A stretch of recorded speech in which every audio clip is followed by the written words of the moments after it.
Hi everyone. The point of this brief lecture is to talk about a method that you'll use on this upcoming paper, your election assessment paper, as well as the final paper in the course. And that method is called descriptive analysis. To people like me who study rhetoric or political communication, public discourse that's important, descriptive analysis is what literary criticism is to English professors and English majors.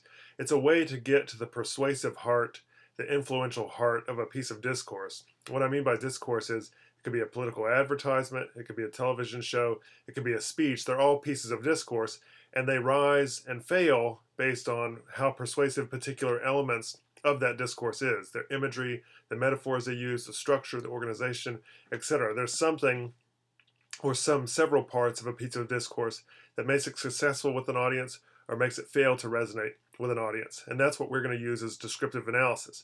Your job in this upcoming paper is to use descriptive analysis to help you to understand and to communicate to me what were the essential communicative dynamics in the election that you've chosen, in the historic election that you've chosen. Is it a question of a failure to brand? Was it a question of a failure to define a candidate well enough? Well, descriptive analysis will help you answer those questions. And I want to be very clear about one thing at the top.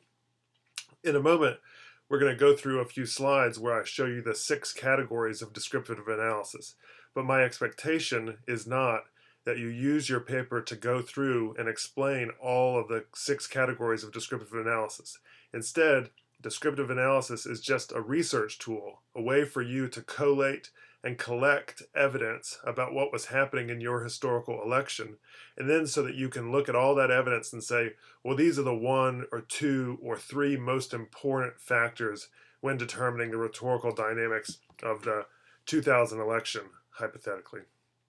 And then at the end of this lecture, we're going to do a quick little exercise where we investigate one last part of political conventions, the candidate's biography video, and use 2 different examples, one from George W. Bush in 2004 and one from John McCain in 2008, comparing their biography videos and breaking them down using descriptive analysis.